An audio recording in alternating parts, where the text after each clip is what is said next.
ونستعينه ونستغفره ونؤمن به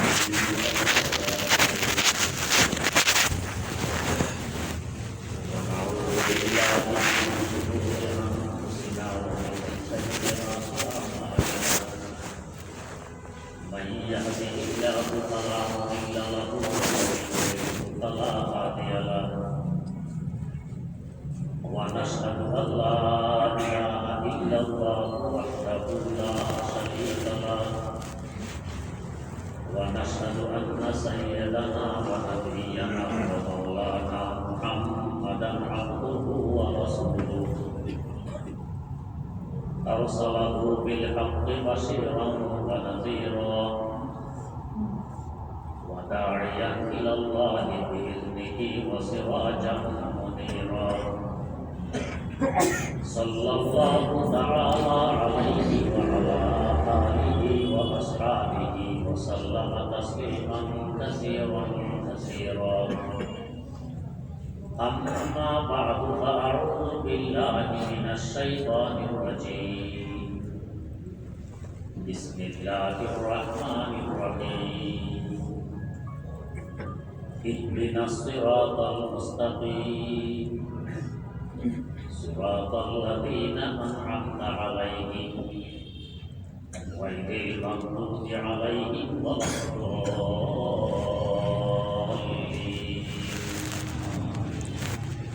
صدق الله مولانا العظيم اللهم صل على سيدنا محمد وعلى آل سيدنا محمد كما صليت على سيدنا إبراهيم وعلى آل سيدنا إبراهيم إنك حميد مجيد اللهم بارك على سيدنا محمد وعلى آل سيدنا محمد كما باركت على سيدنا إبراهيم سيدنا إبراهيم إنك حميد مجيد قرآن كريم প্রথম সূরা সূরা ফাতিহার শেষ অংশে তেলাওয়াত করা হয়েছে।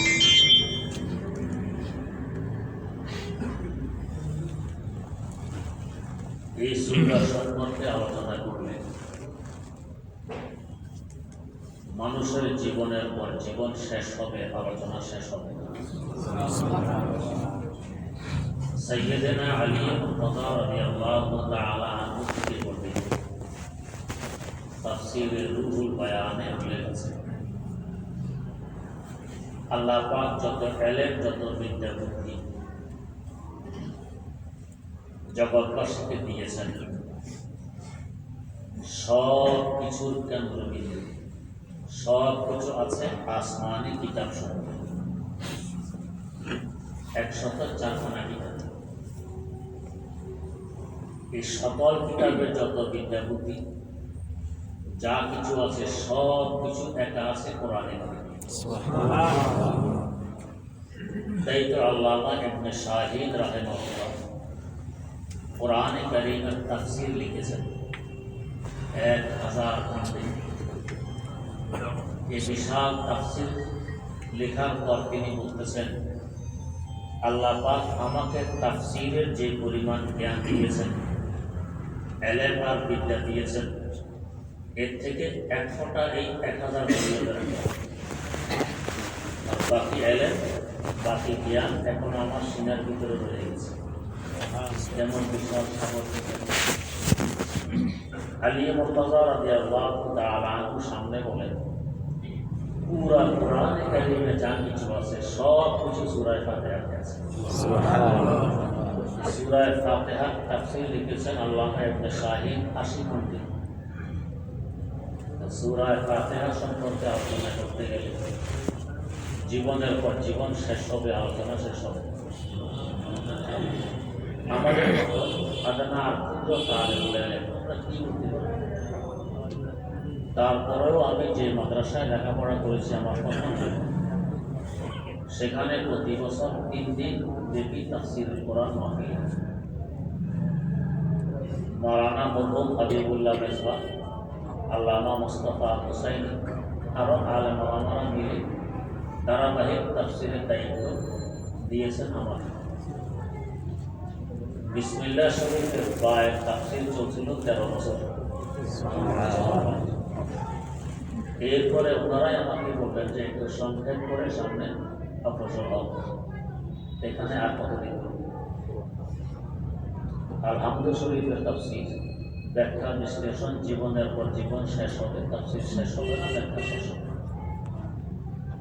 এর অবস্থা তো হলো বাহারে আলমে হোসনাশ দিল জাতা জমিদারাত, বাহারে আলমে হোসনাশ দিল জাতা জমিদারাত, বরং আসহাবে সূরত রা বহু আরবাবে মানারা। কোরআনের সূরত শুধু তেলাওয়াতের মাধ্যমে কত মানুষ মুক্ত হয়, কত বেঈমান ইমানদার হয়, কত নাস্তিক মুমিন হয় কোরআনের তেলাওয়াত শুনে। বরং আসহাবে সূরত রা বহু আরবাবে মানারা, কোরআনের ব্যাখ্যা বিশ্লেষণ দিয়ে কত মানুষ মুক্ত হয়। এক খ্রিস্টান আমাদের মযহাবের তৃতীয় ইমাম মুহাম্মদ রাহিমাহুল্লাহু তাআলা প্রসিদ্ধ 6 কিতাব পড়ে বলতেছে, ছোট মুহাম্মদের কিতাবের যদি এই অবস্থা হয়, বড় মুহাম্মদের কিতাবের কি অবস্থা হবে?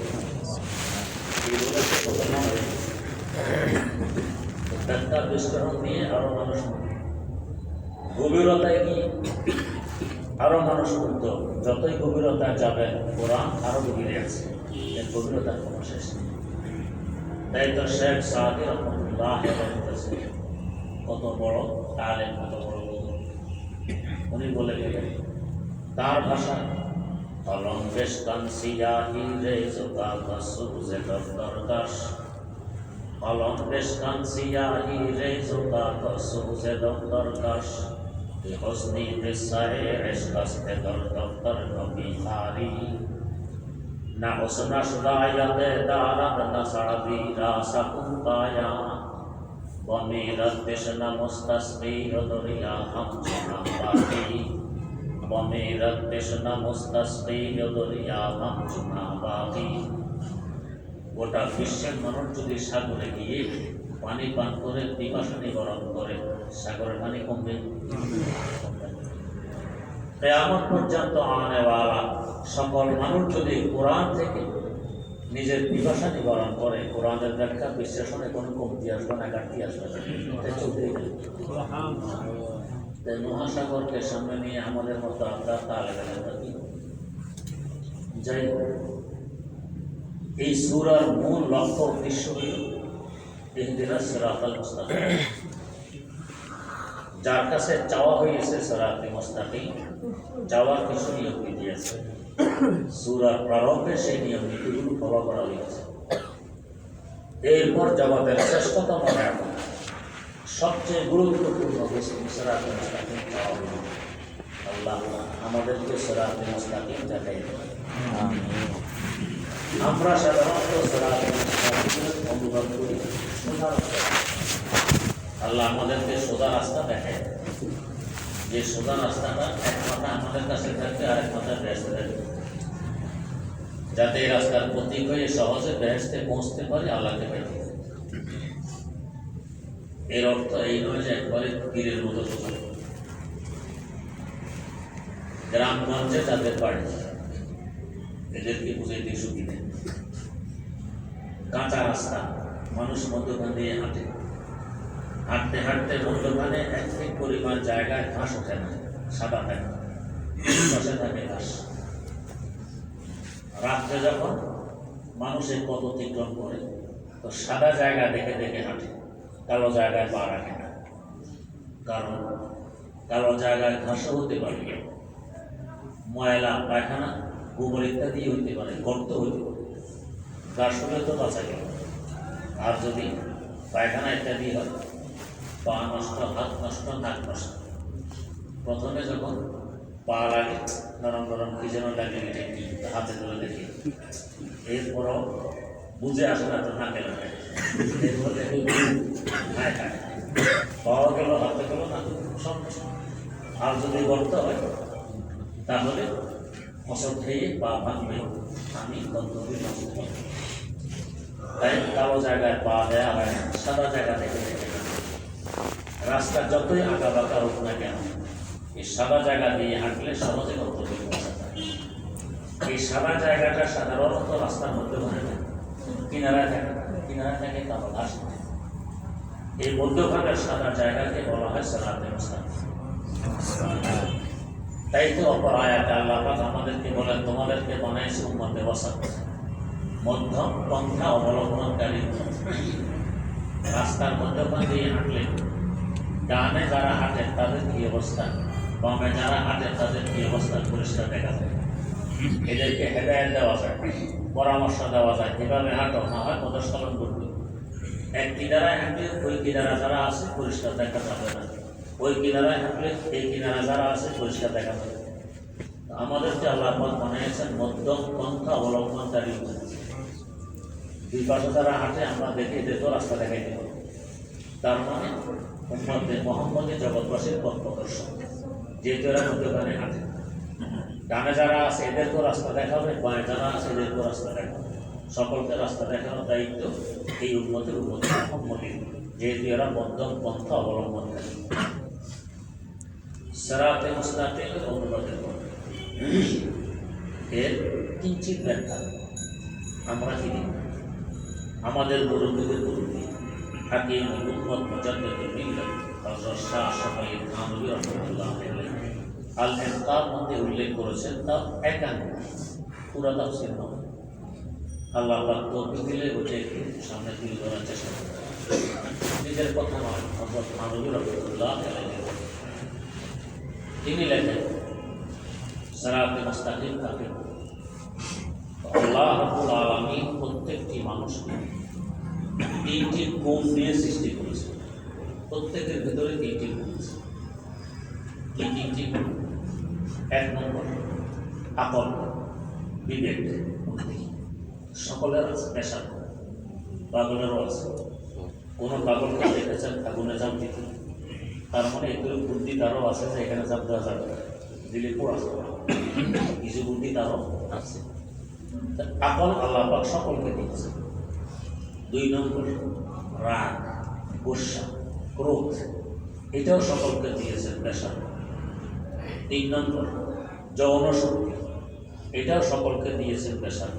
এই তিন গুণ সকলের দিয়েছে। প্রত্যেকটি গুণ আবার তিন প্রকার। আকল আর বিবেক এটাও তিন প্রকার। এক নম্বর অনেক বেশি, এই পরিমাণ বেশি অহির ধার ধারে না, আকল নির্ভর হয়ে পড়ে। সেভাবে আমার আকল আমাকে গন্তব্যে পৌঁছানোর জন্য যথেষ্ট। আকলে সব কিছু, আর কিছু মানা লাগবে। আকল যা বলে এটাই সঠিক। অনেক বেড়ে গেছে, সীমাবদ্ধ করছে। একে বলা হয় ফলসফা। এটা প্রশংসনীয় নয়। এই পর্যায়ে যারা পৌঁছেছে, আকল নির্ভর হয়ে পড়েছে, এরা কখনো গন্তব্যে পৌঁছতে পারে না। আকলের ঘোড়া যতই দৌড়ায় ততই অতটা নিয়ন্ত্রিত হয়। ডক্টর ইকবাল মৌলভী ছিলেন, জেনারেল লাইনের মানুষ।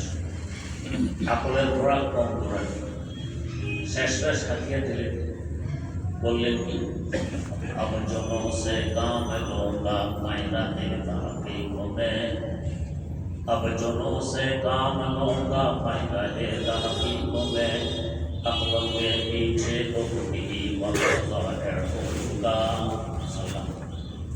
আকলের পিছনে দৌড়ে বহু সময় বিনষ্ট করে দিচ্ছি। এখন প্রতিশ্রুতি দিচ্ছি তোমার দরবারে, জুলুম তথা ওহীর মাধ্যমে গন্তব্যে পৌঁছার চেষ্টা করবে, আকল দিয়ে পৌঁছা যাবে না। তাই তিনি আল্লাহ পাকের দরবারে দোয়া করতেন এই বলে, আকা আসলা পিতা জন্দে দরগা, আকা আসলা পিতা জন্দে দরগা, শরীকে সুনা দেগা ইয়াহসানুগা, खैरात की बुद्धियाँ सुलझा चुका मैं, मेरे मौला मुझे साहिब जुनून कर, मेरे मौला मुझे साहिब जुनून कर, আল্লাহ আপনার হুকুম বেছে নিয়েছি, ইকবাল কোনো সিদ্ধান্তে পৌঁছতে পারে। এখন তোমার দরবারে ফরিয়াদ করে ইকবালের নামটি ওই সমস্ত তাদের দৃষ্টিবৃত্ত করে দাও যাদেরকে বর্তমান বিশ্বের অতীত পাগল বলে আখ্যায়িত। আমি এখন পাগলের দৃষ্টিবৃত্ত হতে চাই। এখনো তারা খালি পাতা ছাঁ পড়ে, আল্লাহ বিল্লাহ করে মসজিদে আসে, এই ঘরে এক শ্রেণীর লোক পাগল হয়ে যেত। আমরা 50 বছর আগে চন্দ্রে পৌঁছে গেছি। 8 কোটি কিলোমিটার দূর পৃথিবী থেকে মঙ্গল গ্রহে পৌঁছার আর সামান্য বাকি। আর এরা এখন ঠোকলা পাতা বাঙ্গা চাটাইতে বসে বসে আলি পাতা ছাঁ পড়ে। পাগল না হলেই কাজ করে। পাগল হবে পাগলের কি স্বভাব? সে নিজকে মনে করে ভালো, বাকি সকলকে মনে করে পাগলের কাজ। সব পাগলের গোষ্ঠী একমাত্র আমি ভালো, সে পাগলের সব। আমাদের কন্যা আমরা একটু বাংলা কাগজে স্বাস্থ্যমন্ত্রী, আমাদের দেশের একজন আরেক দেশের একজন। প্রথমে আধা হাজার সাথে সাক্ষাৎ আধা আধি চিকিৎসা হয়ে গেছে। বিদেশ করে আপনার আমাদের পরিচয়, আমাদের স্বাস্থ্যমন্ত্রী পরিচয় দিলেন আমি বাংলাদেশের স্বাস্থ্যমন্ত্রী, উনি অমুক দেশের স্বাস্থ্যমন্ত্রী। এখানে আসলে প্রথম কত দাবি দেওয়া শোনা যায়, 2-4 দিন থাকলে ঠিক হয়ে যায়। তার মানে এই আধার পাগলের দৃষ্টিতে নতুন করে আরো 2 পাগলের আপনার হয়ে গেছে। এটা পাগলের স্বভাব। আমি এক পাগলা গাঁও থেকে বেরিয়ে আমার কাছে এসে দেওয়ার জীবন এসে বলতেছে, হুজুর যে কষ্ট এরা আমাকে ওখানে দিয়েছে, আমি দেখি ভালো আছি, অন্য কেউ হলে পাগল হয়ে যেত। পাগল মনে করে একমাত্র আমি ভালো, বাকি সব পাগল। এরা মনে করে আলী বাতা যারা করতেছে এরা পাগল না হলে ঠিক আছে। ভালো মানুষকে পাগল মনে করে। এক সময় বুঝে আসবে, এক সময় বুঝে আসবে সেই ইহকালে হচ্ছে পরকালে হোক, তখন বুঝবে যে কাকে পাগল মনে করেছিলাম আর আমি মন করতে করেছিলাম। যাই হোক, আকল যেটা সীমা অতিক্রম করে আকলের উপর নির্ভর হয়ে পড়ে, এটাকে ফলসফা বলে, প্রশংসনীয়। আকলের আরেক স্তর একেবারে কম, এদেরকে মানুষ বলে বেকুব, আহমদ, গাধা। এই ধরনের এত কম। এক বেচারা কাজ করে মালিক এসে গাছ নষ্ট করে ফেলেছে, মালিক এসে গুসা হয়ে গালে দিল বেকুব। সাহ আমার নাম বেকুব, খুব বৈষ্ণব করতে পারবে, আমার নাম বেকুব, আপনি বেকুব বলতেছেন।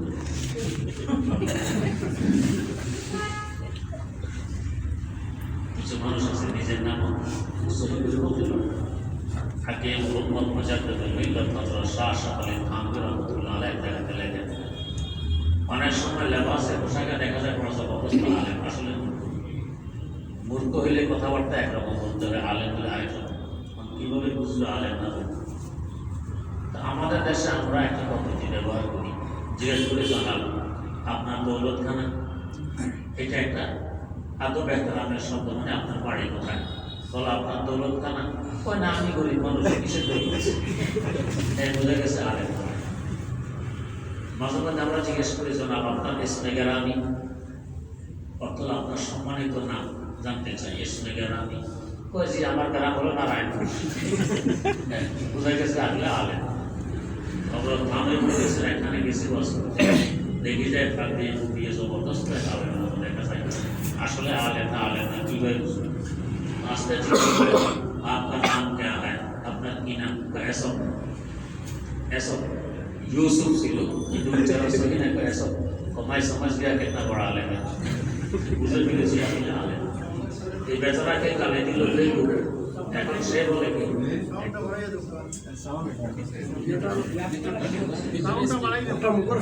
বাইরে বললে বাইরে থেকে একটু দিলাও কা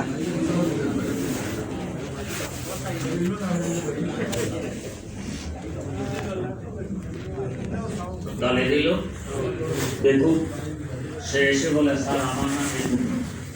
কি পরিমাণ বেকুব দিতে, এই নিম্নমানের আকল যেটা পছন্দনীয় নয়, প্রশংসনীয় নয়। এটাকে বলে হেমাকত, যেটা বেশি ওটাকে বলে ফলসফা, যেটা খুব কম একে বলে হেমাকত। একটাও পছন্দনীয় নয়, নিন্দনীয়। আর এক স্তর আছে মাঝামাঝি স্তর, একে বলা হয় হেকমত। তার মানে একেবারে বেকুবও নয়, আবার আকল নির্ভর নয়। ওহীকে পথ প্রদর্শক মনে করে আকল ব্যবহার করে, একে বলে হেকমত। এটা হলো প্রশংসনীয়। আমার আল্লাহ বলেন যাকে হেকমত দেওয়া হয়েছে তাকে খায়রে কাসীর, অনেক মঙ্গল দেওয়া হয়েছে, বালাই দেওয়া হয়েছে। মাঝে মাঝে অবস্থা আকল নির্ভর নয়, আবার একেবারে বেকুব নয়। এটা হলো প্রশংসনীয়। তাহলে প্রথম গুণ যে আকল আর বিবেক, তার মধ্যে প্রশংসনীয় স্তর পাইলাম মধ্যবর্তী স্তর। 2 নম্বর রাগ, গুসা। এটাও 3 প্রকার। এক প্রকার তো এই পরিমাণ গুসা, সবসময় মুখে যেন আগুন নিয়ে বসে থাকে। মানুষ বলে এর কাছে যাওয়া যায় না, কুকুরের মতো গেউ গেউ করে, খুব গুসা, সবসময় রাগ আনায়। এটা প্রশংসনীয় নয়, একে বলা হয় জাজবারা। এটা অপ্রশংসনীয়, নিন্দনীয়। এত রাগ প্রশংসনীয়? তখন রাগ তো ইচ্ছা করে আনা হয় না, অটোমেটিক আসে। আমার দোষ নেই, দোষ হলো আসবে তো ঠিক, কন্ট্রোল করা লাগবে। কন্ট্রোল কেন করবে না, এটা তোমার দোষ। কন্ট্রোল কেমনে করবে? ইসলামী শরীয়ত, কোরবান যাওয়া চাই ইসলামী শরীয়তের উপর। কি সুন্দর একটি দিন আমাদের উপহার দিয়ে গেছে। দাঁড়ানো অবস্থায় যদি রাগ ওঠে, বসে পড়ো, কমবে। বসা অবস্থায় উঠলে শুয়ে যাও, কমবে। আমরা কি করি? শো অবস্থায় রাগ উঠলে উঠে বসি, আর বসা অবস্থায় রাগ উঠলে দাঁড়ায় গিয়ে আস্তে বুঝে আসো আমার সামনে দেখি, উল্টা দেয়। শুয়ে গেলাম, রাগ কমল। হযরত থানবী লেখেন ঠান্ডা পানি পান করো। ঠান্ডা পানি পান করলাম, কমে না, উজু করো। উজু করছি, কমে না, গোসল করো। গোসল করছি, কমে না, বেশি বেশি আউযুবিল্লাহ পড়ো। করছি, কমে না, বেশি বেশি বিসমিল্লাহ পড়ো। পড়েছি, কমে না। ওয়াল কাযিমিনাল গায়যা ওয়াল আফিনা আনিন নাস, এটা করতে থাকো, কমে না। এবার দুরূদ শরীফ পড়ো, এতক্ষণে কমবে। এতক্ষণে কমবে। তার দুরূদ শরীফের আসর আর প্রভাব হলো তাসকিন, রাগকে ঠান্ডা করে দেয়। যারা সৌদি আরব গেছেন, দেখবেন দুজনে যদি আওয়াজ বড় হয়ে যায়, ঝগড়া করতে চায়, তৃতীয় ব্যক্তি এসে বলে সাল্লে আলা মুহাম্মদ, দুরূদ শরীফ পড়ো। এখন উভয়জনে সাল্লাল্লাহু আলাইহি ওয়াসাল্লাম বলে ঠান্ডা হয়ে গেছে। দুরূদ শরীফের আসর আর প্রভাব, দুরূদ শরীফের প্রভাব আর আসর, যে দুরূদ শরীফ পড়ো, ঠান্ডা হয়ে যায়। তাহলে রাগ উঠানো লাগে না, এমনিতে ওঠে। এই পদ্ধতিতে তাকে দমন করতে হবে। দমন করতে করতে কন্ট্রোলে চলে আসবে। তাহলে রাগ একেবারে সীমা অতিক্রম করা, এটাকে বলে জাজবারা। এটা প্রশংসনীয় নয়, পছন্দনীয় নয়। আর এক প্রকার রাগ একেবারে কম, এত কমের কম, প্রতিবাদ প্রতিশোধের অনুভূতিও আসে না। প্রতিবাদ প্রতিশোধের অনুভূতিও আসে না। এটা প্রশংসনীয় নয়। কারণ এ পর্যায়ে পৌঁছলে মজলুম হয়ে থাকতে হয়, অত্যাচারিত, নিগৃহীত হয়ে থাকতে হয়। ইসলাম অত্যাচারকেও স্থান দেয় না, আর নিগৃহীত হয়ে থাকাকেও পছন্দ করে। নিগৃহীত থাকাকেও পছন্দ করে না। কারণ আমি যে প্রতিবাদ প্রতিশোধ নিতে চাই না, এতে জালেম সুযোগ পায় আরো জুলুম করতে, অত্যাচারের সুযোগ পায় আরো অত্যাচার করতে। এটা আমার কিছু এখানে আছে। চোর মাল চুরি করলে শুধু সেই গুণাগার অপরাধী না, আমার মাল যদি আমি হেফাজত না করি, এতেই তো চোর সুযোগ পেয়েছে চুরি করার। কিছু গুণা আমারও হবে, হেফাজত কেন করলাম? আরেকজনের কাছে আমি পয়সা পাই, চাই না কখনো তোমার পয়সাটা দিয়ে দাও, ওই বেচারা দেয় নাই, একটা দুনিয়া থেকে বিদায় নিয়ে গেছে। শুধু সে যে অপরাধী তা নয়, আমি অপরাধী, চাইলাম না কেন? চাইতে হবে। তো ঠিক তেমনি ভাবে মজলুম হয়ে থাকা, অত্যাচারিত হয়ে থাকা, এটাও প্রশংসনীয় নয়, পছন্দনীয় নয়। জালেম যাতে সুযোগ না পায়। রাগের প্রথম স্তর জজবা সীমা লঙ্ঘন করে, এটাও প্রশংসনীয় নয়। আর শেষ স্তর একেবারে খুব কম, এটাও প্রশংসনীয় নয়। মধ্যবর্তী আরেকটি স্তর আছে, একে বলা হয় সাজাআত। বলা হয় সাজাআত। এটা হলো রাগকে কন্ট্রোল করার ক্ষমতা। রাগ উঠবে কিন্তু কন্ট্রোল করতে পারে, কাবুতে রাখতে পারে, এটা হলো প্রশংসনীয়। এটাকে বলা হয় সাজাআত। একবারে বেশি হলে জাজবা, একেবারে কম হইলে এটাকে বলে বুজদিলি, আর মধ্যম পন্থায় থাকলে তাকে বলে সাজাআত, বাহাদুরি। এটা প্রশংসনীয়। 3 নম্বর আছে যৌন শক্তি। এটা কারো আছে অনেক বেশি, জাগা অজাগা বিবেচনা করে না, জাগা অজাগা বিবেচনা করে না, যেখানে সেখানে ব্যবহার করে দিবে। তো এই আর হাইওয়ান জানোয়ারের মধ্যে কোনো বেশকম থাকে না। হাইওয়ান জানোয়ারও জাগা অজাগা বিবেচনা করে না, এরাও করে না। আল্লাহ মাফ করুক। এখন যারা নিজে বড় শিক্ষিত মনে করে, বড় বুদ্ধিজীবী মনে করে, এদের কারো কারো পরামর্শ কি? বিয়ে শাদীর কথা কুসংস্কার। যারা পত্রিকায় একদিন ছেপেছে তাসলিমা নাসরিনের একটি প্রবন্ধ, সে নিজে লিখতেছে বিয়ে শাদী একটি কুসংস্কার। এটা আস্তে আস্তে উঠে যাবে, উঠিয়ে দেওয়া চাই। ভবিষ্যৎ বানিয়ে করেছে, একসময় এই কথা থাকবে না দুনিয়াতে, চিন্তা করতে।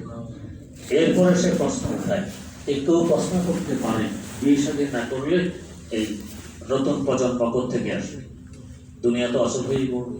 সে প্রশ্নের উত্তর দেয়, কুকুর বিড়াল তো বিয়ে শাদী করে না, এদের কি প্রজন্ম বন্ধ হয়ে যায়? ক্ষুদ্রত বাচ্চা খাইছে। তো তার মানে সে মনে করে আমিও কুকুর বিড়ালের নেই, ওদের বিয়ে শাদী ছাড়া বাচ্চা চলে, আমারও বিয়ে শাদী ছাড়া বাচ্চা কুকুর বিড়ালের নেই। এখানে আমাদের প্রশ্ন, কুকুর তো পায়খানা খায়, তুমি খাও কি? ঠিক। বিড়াল তো ইঁদুর খায়, তুমি খাও? কুকুর বিড়াল তো বাকশাক করে খায় না, কাঁচা খায়, তুমি ফাঁকায় খাও কেন? কুকুর বিড়াল তো কোনো কিছু ধুয়ে মুছে পরিষ্কার করে খায় না, মাটিতে রেখে খায়, তুমি বর্তমানে ধুয়ে মুছে পরিষ্কার করে খাও কেন? তুমি মাটিতে খাও। কুকুর বিড়াল তো কাপড় পরিধান করে না, তুমি করো কেন? শীতকাল আসলে কুকুর বিড়াল তো জ্যাকেট জাম্পার ব্যবহার করে না, তুমি করো কেন? কুকুর বিড়াল তো বাথরুম লাগে না, তোমার বাথরুম লাগে কেন? কুকুর বিড়াল তো ল্যাট্রিন লাগে না, তোমার লাগে কেন? কুকুর বিড়ালের গোসল লাগে না, তোমার লাগে কেন? তো শুধু বিয়ে শাদীর ব্যবহারে কুকুর বিড়াল দেখা যায়, অন্য ব্যবহার দেখা যায়? এদের বুদ্ধি শুদ্ধি কোথায় বিদায় নিয়ে গেছে চিন্তা করুন। কিন্তু মনে করেন আমি অনেক বড় বুদ্ধিজীবী। এদের সামনে বলা হয় আকাশকে নাদানাথ ও বেদানাথকে বেদানাথ, আকাশকে নাদানাথ ও বেদানাথকে বেদানাথ, দরজা হলে মোরাক্কব আবাদাতা রে বেবানাথ। আমি যে জানি না এটাও জানি না, তাহলে আমাকে ডবল মূর্খ বলবেন না? জানি না যে এটাও জানি না, ডবল। যাই হোক, তাহলে রাগের যৌন শক্তির এক স্তর, জাগা অজাগা বুঝে না, যেখানে সেখানে ব্যবহার হয়, এটাকে বলে ফেস। এটা নিন্দনীয়, প্রশংসনীয় নয়। আরেক স্তর এত কম, বিয়ে শাদী করার সাহস পায় না, বিয়ে শাদী করলেও স্ত্রীর হক আদায় করতে পারে না, এটা এত কম, এটাও প্রশংসনীয় নয়। এদের তো সন্তান আদি হয় না, নিঃসন্তান দুনিয়া থেকে বিদায় নেয়। নিঃসন্তান বিদায় নেয় অনেক বড় দুর্ভাগ্যের ব্যাপার। আমরা যে দোয়া করি, আল্লাহ আমার পুরোগুলো যত মোমেনা কবরে আছে, আল্লাহ সকলকে আপনি ক্ষমা করে দেন, সকলের কবরকে জান্নাতের বাগান বানিয়ে দেন। যদি আমরা জন্ম না নিতাম তো পূর্বপুরুষের জন্য দোয়া কে করত? দোয়া শেষ বন্ধ হয়ে গেছে।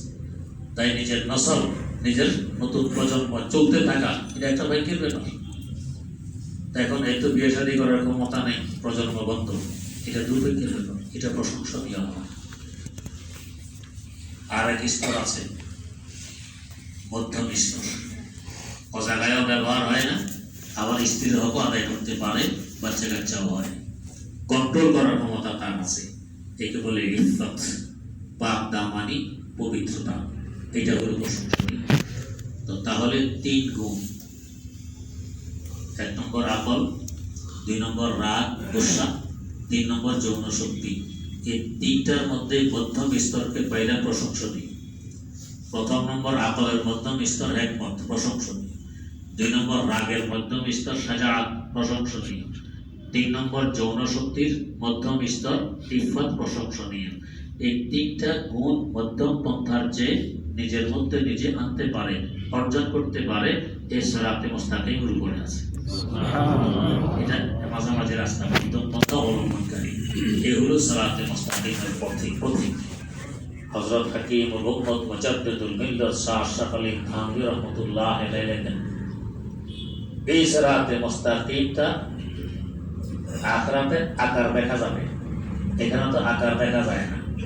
আরবিতে বলে মাহমুদি, উজ্জ্বল। আখিরাতে এটা আকার আসবে, সে আকারটা হবে পৌঁছারাত। দুনিয়ার সিরাতে মুস্তাকিম, আখিরাতের পৌঁছারাত। এখানে যে তিন গুণে গুণান্বিত হয়ে মাঝামাঝি পথে চলতে পারবে, সে আখিরাতেও পৌঁছারাতের উপর দিয়ে বিদ্যুৎ গতিতে চলতে পারবে। এখানে চলতে পারবো না, এদিক সেদিক নড়বড় করবে, আখিরাতেও পৌঁছারাত পড়াই দিতে পারবো না, এদিক সেদিক নড়বড় করবে। কথায় কথা আসে আখিরাতের পৌঁছারাতের কথা। আমার একজন দাদা উস্তাদ আল্লামা সলিমুল্লাহ খান রাহিমাহুল্লাহ, উনি শুনাইছেন এক ঘটনা। উনি পাঠান, ওনার এক উস্তাদের ঘটনা বলতেছেন যে আমার উস্তাদ দৈহিকভাবে একটু বড়, এমনিতে পাঠানরা বড় হয়, এই পাঠান যদি বড় তাহলে কত বড় হবে, একটু বড়। উনি করছেন কি, নিজের জায়গায়, নিজের পয়সায়, নিজের শ্রমে ঘর তুলছেন।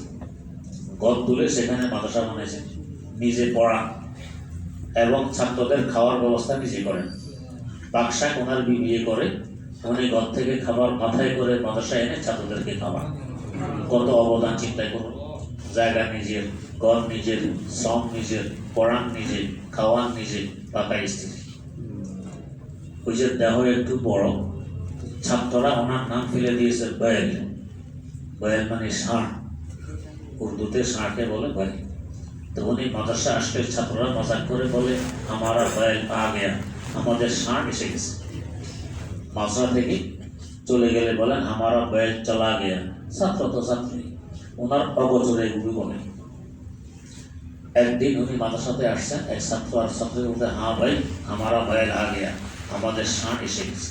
ওনার কানে আওয়াজটা পৌঁছে, বাবদের কারোর ষাঁড় মধ্যে ঝুঁকে মাদ্রাসাতে ঢুকে গেছে। ছাত্র ভাই দেখো তো কার ষাঁড় আসছে, এখানে কি নষ্ট করে কিনা? না হুজুর, কোনো ষাঁড় টাঁড় তো নাই মাদ্রাসায়। নিজ কানে শুনলাম এক ছাত্র বললো আমারা বয়েল আগে আর কোনো ষাঁড় নাই। কি খোঁজ করতে করতে খোঁজ পাইল যে আসলে অন্য ষাঁড় তো না, ওনাকেই বলে ষাঁড়। মনে ব্যথা লাগার কথা। আমার জায়গা, আমার ঘর, আমার খরচ, আমার শ্রম, আমি পড়াই, আমার খাবার, আর আমাকে এই টাইটেল দিল স্বামী। মানে খুব ব্যথা। শুয়ে পড়ছেন, শুয়ে শুয়ে চিন্তা করতেছেন মাদ্রাসা আর চালাবো না, বন্ধ করে দিব। এই যদি ফল হয় তো লাভ কি, বন্ধ করে দিব। আল্লাহ, আমার আল্লাহর কিছু বান্দা আছেন, এদেরকে বলা হয় মুআফফাক মিনাল্লাহ, আল্লাহর পক্ষ থেকে তৌফিক প্রাপ্ত। আল্লাহ পাক হাত ধরে ধরে এদেরকে সিরাতে মুস্তাকিমের উপরে রেখে দেন, তৌফিক। এর মধ্যে আমাদের খাতানাতের সামনে শাইখুল ইসলাম আল্লামা তাকি উসমানী নামা বরকাতুহু, এরা মুআফফাক মিনাল্লাহ, তৌফিক প্রাপ্ত। যেমন এক ঘটনা, একসাথে ওনার 7টি কিতাব ছেপেছে, একসাথে 2টি কিতাবের কি কয় তসহিহের কাজ আমি করেছি। এখন কিতাব ছাপতে যাবে, উর্দুতে বলে কাপি জোড়না, পেস্টিং করা, এটাও হয়ে গেছে। কুতুবখানার নাজেব উনি এসেছেন, উপরে যে নাম লিখবে এই নামটা কোন খতে হবে, কি খতে নাস্তালিক হবে, না খতে ফার্সি হবে, না খতে সুলুস হবে, কোন খতে হবে নামটা, এটা জিজ্ঞাসা করতে আসছে। ওনার হাতে ওই সব কবি। হযরত কোলেনকে টান দিয়ে এক জায়গায় খুললেন, খুলে বলতেছেন ভাই ইয়ে সোফা দেখা কেসে আগে, পৃষ্ঠেগুলো এখানে কিভাবে আসলো? চিনতে চিনতে 15 পৃষ্ঠা শিখছেন। এরপরে এই লোক বেরিয়ে আমাকে বললেন ভাই এই লোকের কাছে আমি আসছি কিতাবের উপরে নামটা কোন খতে ছাপবো, এটা সুরত কি হবে, এর দরকার ছিল ভিতরে গুলো। সে কেন টান দিয়ে নিয়ে খোলে, আর ওই জায়গা কেন আসে যেখানে ভুল হয়ে গেছে? আরেক কিতাবের 15 পৃষ্ঠা ভুলে এখানে চলে এসছে। তাহলে কিতাবগুলো সব বরবাদ হয়ে যাবে। এদেরকে বলা হয় মুআফফাক মিনাল্লাহ। এ তো জানা না যে এখানে ভুল আছে, কিন্তু খুললো, এই ভুল জায়গাটায় আসলো, 15 পৃষ্ঠায় খুলে ফেললেন, এটা তো ভুলে আসছে। মুআফফাক মিনাল্লাহ। তা আমার দাদা ওস্তাদের উস্তাদ, মনে খুব ব্যথা, এত পরিশ্রম করি, ছাত্র আমাকে এর উপহার দিল কি, আমি এদের শান কি মনে করে মনে মনে চিন্তা, মাদ্রাসা রাখবো না, মাদ্রাসা বন্ধ করে দিই। এর মধ্যে ঘুম এসে গেছে, ঘুমের মধ্যে স্বপ্নে দেখতেছেন কিয়ামত কায়েম হয়ে গেছে। 50,000 বছর অপেক্ষার পর হিসাব নিকাশ, এখন পোল ছাড়া পড়ে দেয়া পালা, এই পোল ছাড়াতে কথা। মানুষ দলে দলে পোল ছাড়া পড়ে দিচ্ছে। উনি দেখতেছেন ওনার ওই ছাত্রগুলো পোল ছাড়া পড়ে দেওয়ার জন্য চলতেছে। ছাত্র যদি 5-7 জন একসাথে চলে কি অবস্থা, ঠেলাঠেলি, গুতাগুতি, হাসাহাসি, চিল্লাপাল্লা, এবার এরা ওইখানে এরকমই করতেছে, ঠেলাঠেলি, গুতাগাতি এইভাবে চলতেছে। উনি দেখতেছেন, উনি পিছনে পিছনে, এরা বলছেরা পাড়ে দিয়ে ওই পাড়ে পৌঁছে গেছে। ছাত্ররা পৌঁছে একজন পিছনের দিকে তাকাইয়ে দেখে ওই হুজুর এই মাথায় চেষ্টা করতেছেন, পারতেছেন না, লড়কা করতেছেন, পারতেছেন না। তো ও দেখে আরেক সাথী ভাইকে বলতেছে, अरे भाई देखो हमारा बैल तो रह गया, अरे देखो हमारे साथ तो रह गए, वही पाड़े हंसते बढ़ते से देखो, जाओ जाके लेके आओ, को जाओ, ये नहीं है सो हेरे ठेला दे, तुम जाके लेके आओ, तुम ही जाइए नहीं आसो, हेरे हेरे ठेला है, हेरे ठेला, उन्हें देखते से नहीं पड़ते। দুইজন উদ্বুদ্ধ হলো, আবার ফিরে আসছে এই পাড়ে। ফিরে এসে দুইজন ওনার দুই বাহু ধরে বিদ্যুৎ গতিতে ওই পাড়ে নিয়ে গেছে। এরপর ওনার ঘুম ভেঙে গেছে। ঘুম ভাঙার পরে তওবা করলেন যে আল্লাহ, আমি আগে কি চিন্তা করতেছিলাম যে মাদ্রাসা বন্ধ করে দিবি, আল্লাহ আমি তওবা করতেছি, মাদ্রাসা বন্ধ করব না। সার কেন, এরা আমাকে বিড়াল বলুক, কুকুর বলুক, শুয়োর বলুক, আরো কিছু বলুক, বন্ধ করব না। এটা আমার নাজাতের উসিলা, তুমি আমাকে দেখাই দিয়েছো। এই বউ ছাড়া পায় দিতে পারবে যারা দুনিয়াতে ইসরাতে মুস্তাকিমের উপরে চলবে, 3 গুণের মধ্যম পন্থা অবলম্বন করে চলবে, হিকমত, সাজাআ, ইফত, এই 3টা একসাথে করে যে চলতে পারে, এই আখিরাতেও বউ ছাড়া পায় দিতে পারবে। এটা হলো সিরাতে মুস্তাকিম। এই 3 গুণে গুণান্বিত হওয়া নিজে নিজে চেষ্টা করলে সাধারণত কঠিন ব্যাপার। কোনো কাজে নিজে নিজে হয় না। ডাক্তার নিজে নিজে হয়, বাবুর্চি নিজে নিজে হয়, মিস্ত্রি নিজে নিজে হয় না, আরেকজন ওস্তাদের শরণাপন্ন হতে হয়। ঠিক এখানেও সিরাতে মুস্তাকিম উপরে চলতে হলে আমাকে আরেকজন ওস্তাদের শরণাপন্ন হতে হবে, যারা এই রাস্তায় পারদর্শী চলতে পারে। এদের ছোট্ট ছোট্ট কথা মনে হয় ছোট্ট, আসলে ছোট্ট নয়। এগুলো ওনাদের থেকে শিখতে হয়, নাও শেখা যায়। আমার প্রথম পীর কায়েদে মিল্লত হযরত মাওলানা হাফিজি হুজুর রহমাতুল্লাহ একদিন সবাইকে হুজুর কাছে 5 কিতাব পড়ার তৌফিক হয়েছে। 5 কিতাব একদিন সবাইকে বললেন, ও মিয়ারা, আমি যে আমার নাক পরিষ্কার করি, নাকে ময়লা হয় পরিষ্কার করি, ময়লাটা ফেলার সময় নিয়ত করে, আল্লাহ এই ময়লা তোমার কত মাখলুকের খাবার, এদের খাবারের ব্যবস্থা নিয়তে আমি ময়লাটা ফেলতেছি। চিন্তা করুন, এখানে সওয়াব হইতেছে আর এক মাখলুকের সাহায্যের সওয়াব। আমরা তো এমনি ফেলে কোনো নিয়ত আছে, কিন্তু এই নিয়তের কারণে কত সওয়াব আমলনামা চলে আসতেছে, আর আমরা তো বরবাদ করে দিতেছি। নাক তো সাফ এমন করা লাগবে, মুফতে কতগুলি সওয়াব আমলনামা চলে আসলো। এটা বুজুর্গের সংসদ ছাড়া কি এমনি আসতো? আমার দাদা ওস্তাদ মুফতি আজম মুফাসসির কোরআন ফকিহ মিল্লত আল্লামা মুফতি মোহাম্মদ শফি রহমতুল্লাহ, ওনার ওস্তাদ ছিলেন হযরত মিয়া আসগর হোসেন রাহিমাহুল্লাহ। দারুল উলুম দেওবন্দে আবু দাউদ শরীফ পড়াইতেন। সাহেব কাশফ কারামাত বুজুর্গ, বড় বুজুর্গ, আজীব গরীব ওনাদের অবস্থা। আমরা তো পারলে আরেকজনকে চেপে ধরি, আমি উপরে উঠে যাই। আমাদের অবস্থা গেছে। একবার দেওবন্দ এলাকায় অনাবৃষ্টি, কাহাত সালি, বৃষ্টি হয় না, এলান হলো ইস্তেসকা পড়া হবে, ইস্তেসকা নামাজ। ইমামত করবেন শাইখুল আরবি ওয়াল আজম সৈয়দ হোসেন আহমদ মাদানী রাহিমাহুল্লাহ। নামাজ পড়তে মুফতি শফি রহমতুল্লাহ যেতেছেন, মিয়া আসগর হোসেন রাহিমাহুল্লাহ তাআলার বাড়ির সামনে দিয়ে রাস্তা। তো যেহেতু ওস্তাদ, তো গেছেন, হুজুর ইস্তেসকা নামাজ হবেন না? कोई जाओ, हमें আসতেছি, সওয়াব মিল जाएगा, बारिश वारिश कुछ नहीं होगी। कोई जाओ, সওয়াব হবে, বৃষ্টি কিছু হবে না। যেহেতু কাশফ কারামাত হইতো ওনার বুঝবে, নামাজ পড়ছে, বৃষ্টি হয়নি। আবার এলান হলো আগামীকালও নামাজ হবে, ইমামত করবেন সৈয়দ হোসেন আহমদ মাদানী রাহিমাহুল্লাহ। আগামীকালও নামাজ হইল, বৃষ্টি হয়নি। আবার এলান হলো তৃতীয় দিনও নামাজ হবে, ইমামত করবেন সৈয়দ হোসেন আহমদ মাদানী রাহিমাহুল্লাহ। তৃতীয় দিন হযরত মাদানী অগ্রসর হচ্ছে নামাজ পড়াবেন। এই সময় মিয়া আসগর হোসেন রহমতুল্লাহ আলাই এগিয়ে গিয়ে ঠেলে আপনি সরের পিছনে নামাজ আমি পড়াই দিই। চিন্তা করুন, হযরত মাদানীর মতো মানুষকে ঠেলে পিছনে দিয়ে নামাজ আমি পড়াই দিই, অথচ উনি এমন নামাজ পড়ান না। হযরত মাদানী পিছনে সরিয়ে আসলেন, মিয়া আসগর হোসেন নামাজ পড়াই দিলেন। বৃষ্টি তো হয়নি। মুফতি শফিউর রহমতুল্লাহ আলাই জিজ্ঞেস করলেন, হুজুর এই কাজ করলেন আপনি আজকে? এমনি নামাজ পড়ার না, আর মাদানীকে পিছনে ঠেলে আপনি নামাজ পড়া দিলেন, এটা কি বুঝলাম না কিছু। কয় দেখো, বৃষ্টি তো হবে না, বৃষ্টি তো হবে না, কিন্তু বদনামটা হবে মাওলানা মাদানীর। এ নামাজ পড়ানোর কারণে বৃষ্টি হয়, তার বদনাম হবে। তাই আজকে নামাজ আমি পড়াই, বদনামটা আমার কাঁধে নিয়ে আসছি। এখন বলবে মিয়া আসগর হোসেন নামাজ পড়ানোর কারণে বৃষ্টি হয় নাই, মাওলানা মাদানী বেঁচে গেছে। চিন্তা করুন, এরা একজন আরেকজনকে কি পরিমাণ ইজ্জত তারা করতে। বদনাম আমার কাঁধে আসুক, ওনার কাঁধে না থাকে। তো মুফতি শফিউর রহমতুল্লাহ আলাই, ওনার ওস্তাদ মিয়া আসগর হোসেন রহমতুল্লাহ আলাই, কথায় কথা আসে। মাওলানা মরহুম হাবিবুল্লাহ নজর সাহেবের শ্বশুর ওনার ছাত্র। তো ওনার শ্বশুরকে ওনার ভাতিজা জিজ্ঞেস করে, চাচা দেওবন্দে যখন ছিলেন তিনজন ছিলেন প্রশিক্ষণ, একজন মিয়া আসগর হোসেন, একজন হযরত মাদানী, একজন হযরত থানভী, তিনজন প্রসিদ্ধ বুজুর্গ। বলুন তো তিনজনের মধ্যে বড় বুজুর্গ কে? ভাতিজা জিজ্ঞেস করে চাচাকে, তিনজনের মধ্যে বড় বুজুর্গ। এখন চাচা জবাব দিতেছেন, ভাই কে বড় কে ছোট কি বলবো। যখন হযরত মিয়া সাহেবের দরবারে যাইতাম, মনে হতো ইয়ে দরবারে খোদাবন্দি হয়, যেন আল্লাহ দরবারে আসছি। আর যখন হযরত মাদানীর দরবারে যেতাম, মনে হইতো ইয়ে দরবারে নবুয়ত হয়, যে নবীর দরবারে আসছি। আর যখন থানভীর দরবারে যেতাম, মনে হইতো ইয়ে দরবারে শরীয়ত হয়, শরীয়তের দরবারে আসছি। এবার বলো কোনটা ছোট কোনটা বড়?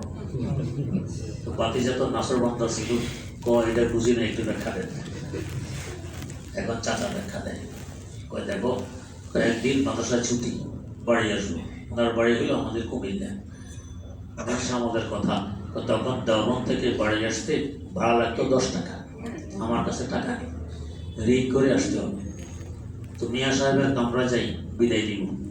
তো যাইতে যাইতে মনে মনে ভাবতেছি, হুজুরকে মানুষ বুজুর্গ মনে করে, কত হাদিয়া তোফা দেয়, আমাকে যদি 10 টাকা হাদিয়া দিয়ে দিত, আমার ঋণ করা লাগতো না, এটা মনে মনে। তো গেছি, মোসাফা করছি, বিদায় নিয়েছি, চলে আসতেছি। ঘরের দরজা পর্যন্ত আসতেই মৌলভী সাহেব ঠেরো। মৌলভী সাহেব থামো। থামলাম, পটলে একটা হাতে দিয়ে দিল, গেলে যাও। কামরা এনে খুলে দেখি আমার কাপড়, ভিতরে 10 টাকা। কাপড় আছে, 10 টাকা আছে। ও চিন্তা করো, আমি তো মনে মনে ভাবলাম, আর উনি 10 টাকা হাতিয়ে দিয়ে দিল, ইয়ে দরবারে খোদাবন্দি হয়। আর একদিন বললেন, কয়েকদিন ওনার কামরা যেতেছি, সাক্ষাৎ করব, মনে মনে ভাবতেছি, তো মানুষ ওনাকে বুজুর্গ মনে করে, ওই কোনো কারামত দেখি না। আগের বুজুর্গরা আগুনের ভিতরে ঢুকতো, জ্বলতো না, এদিকে বুজুর্গ বলে কই, এরকম তো কোনো কারামত দেখি না। তো কামরার দুয়ারে গিয়ে দেখি স্টোভের মধ্যে কি গরম করতেছে, গরম পাতি, ভিতরে কি টকবক টকবক করতেছে। এটাকে হাতে কোনো ন্যাকড়া টুকরা ছাড়া খালি হাতে ধরে জায়গা নিয়ে বসায় রাখে। ওই স্টোভের ভিতরে একটা লোহা থাকে, এটা আগুনে লাল হয়ে থাকে। ওইটা খালি হাতে ধরে আর জায়গা নিয়ে ধুয়ে রাখলেন। ওইটা আমি দিলাম সালাম, হাতে তাকাইয়া, ভাই কিসি সে নেই কাহে না, যা কিছু দেখছো কাউকে বলবো না। এবার দেখো, আমি মনে মনে ভাবলাম কি, আর এখন ঘটলো কি, ইয়ে দরবারে খোদাবন্দি। তো হযরত থানভীর দরবারে গেলে শরীয়ত যা বলবে এক চুল এদারতা হবে না, যা বলবে এক চুল। দুইজন স্ত্রী 2জন থাকলে সমতা বজায় রাখা ফরজ, না হয় জুলুম হবে, জুলুম করা হারাম। তরমুজ আনছে একজনে হারিয়ে তরমুজ, আমার তো স্ত্রীর 2জন, সংসার 2টা, মধ্যখান দিয়ে কেটে 2 ভাগ 2 ঘরে পাঠাতে হবে। এখন এই ছুরি আনছে, তরমুজ কাটবে, এভাবে ছুরি ধরছে পাতালে, ঠেরো থামো।